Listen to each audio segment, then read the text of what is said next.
Hi, today I'm sharing 50 things I stopped buying and doing as a minimalist that not only saved me a lot of money, but also brought me a bigger sense of freedom and fulfillment to my life. If you want to have more money but don't know where to start, make sure to stick around until the end to get some inspiration and tips on how to achieve your goals. And without further ado, let's go ahead and start.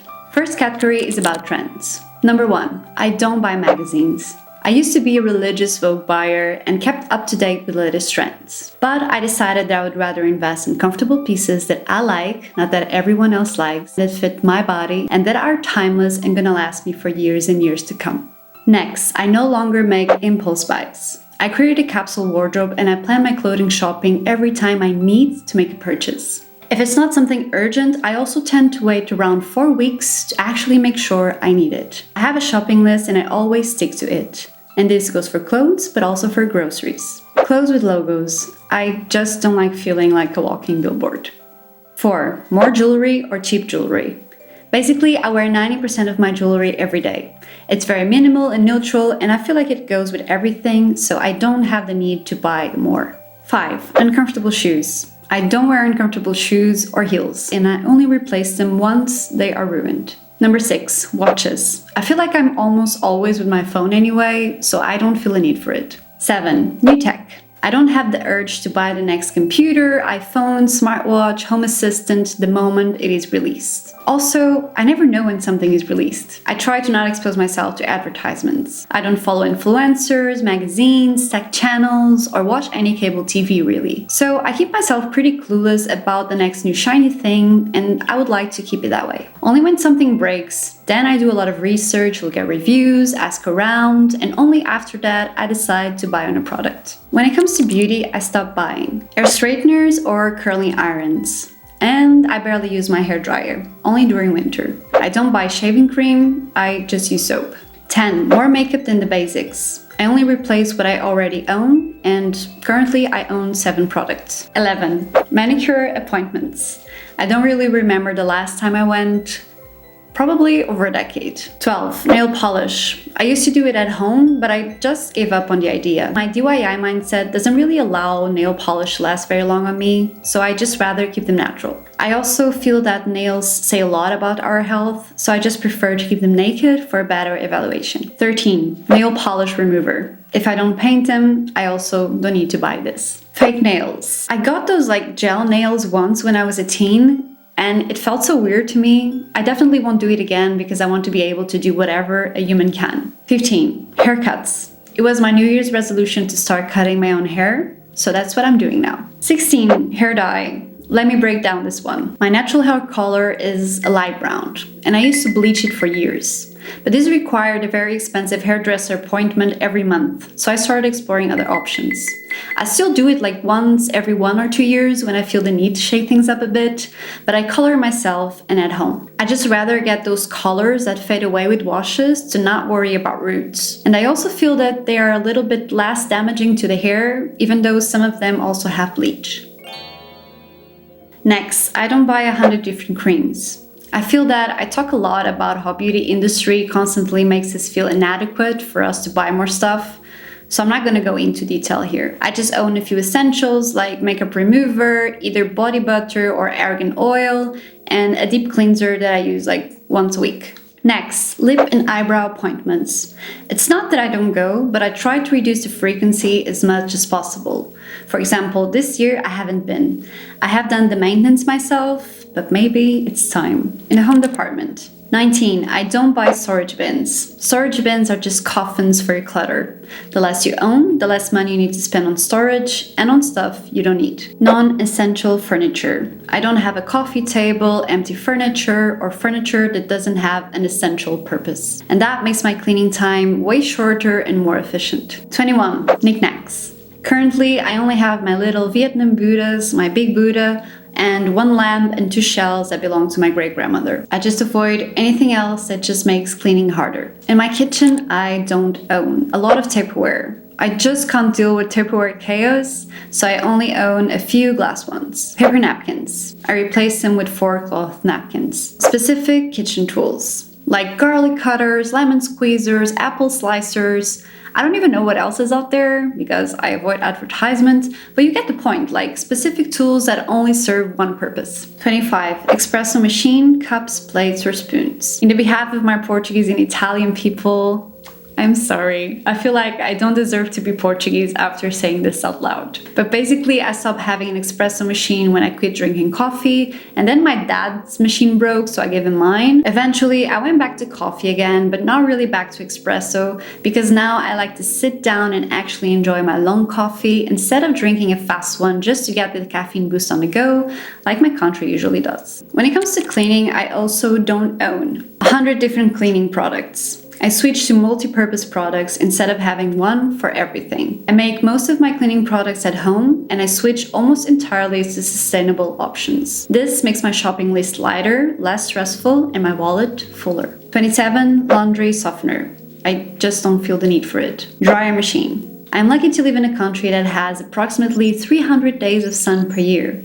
So I hang my clothes to dry, and that saves me a lot of money on electricity, the gadgets itself, and on a service. 29. I also don't own an iron or an iron board, because I don't iron my clothes. I feel that just the fact that it's hanged to dry and then hanged again in my closet is enough to keep everything straight. For those more delicate long sleeve shirts and some jackets, I put them on a hanger while they are still wet, and I let them to dry there. It works like a charm. You're welcome. Paper towels. I find that there's nothing a cotton cloth can't do that a paper towel can. Extra bathroom towels. There is 1 shower towel per person and 2 more for the hands. That's it. Extra sheets. For sheets, it's also 2 per bed, and I also own 1 flannel one for winter. No need for more. On the sustainability category, it's mainly about not buying single-use items that are a waste of money, a shopping list increaser, and are terrible for the environment. Plastic water bottles. I own the same reusable water bottle, I think, for 5 years. 34. Straws. Another marketing strategy to make us spend money on unnecessary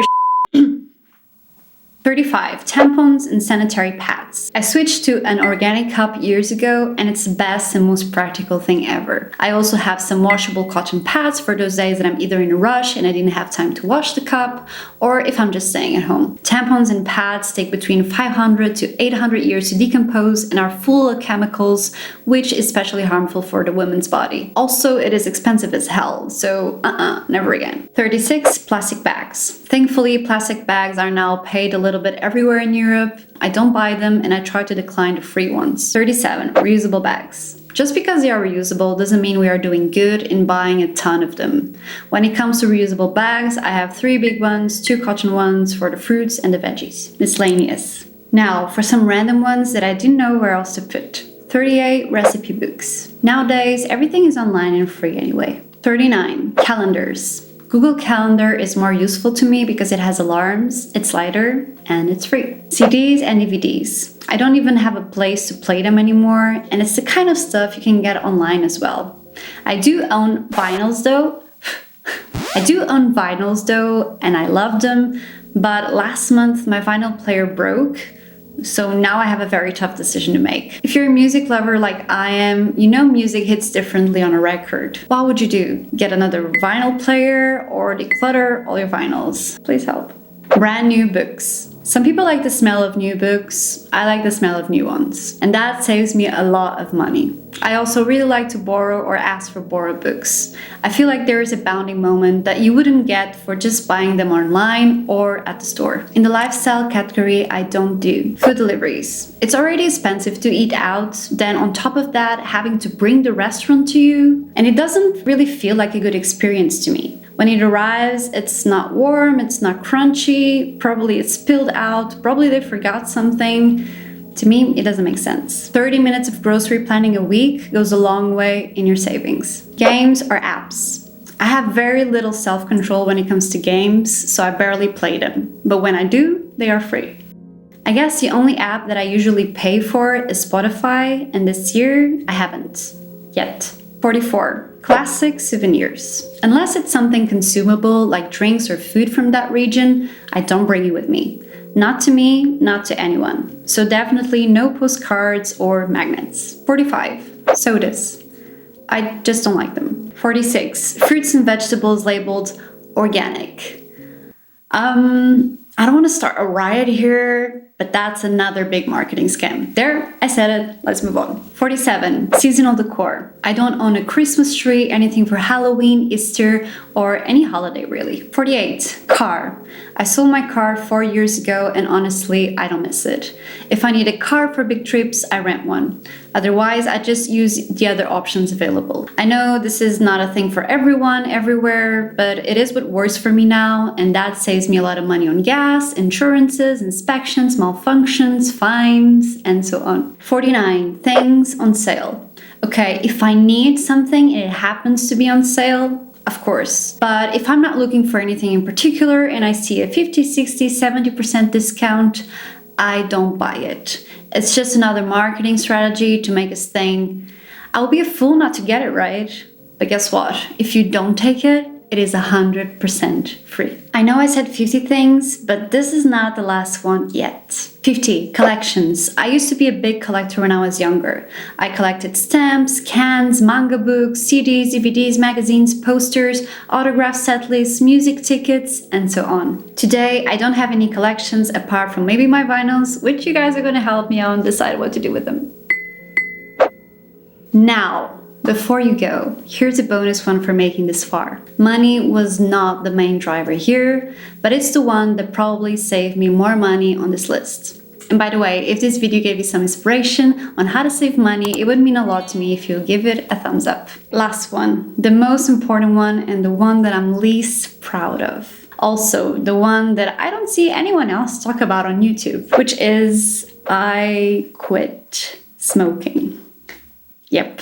I used to be a smoker, unfortunately. It's actually going to be 5 years this month since I am smoke-free, so I thought this could be a good way to celebrate it. I don't know if it was a coincidence or not, but since I became a minimalist, things in my life got, I even dare to say, a lot easier. So I think it was one of the things that helped me quit. And to everyone else who might also be trying to quit, I know it's hard. I tried it so many times before, but good things sometimes don't come easy. So keep on trying until you make it. I guarantee that quitting a bad habit is the best decision you will ever make. And that is it. It really pays to be low maintenance, doesn't it? Now I'm curious, is there something else that I didn't mention on this list that you quit or are trying to quit to save money? Let me know. As some of you already know, I'm currently on a no-buy/low buy year challenge this year. If you like a good challenge and want to elevate your savings even more, make sure to check that out too. If you like this video and you want more content on minimalism and intentional living, go ahead and click the subscribe button if you haven't already. Until next time, remember to stay kind to yourself and to others, and I will see you in the next video. Bye!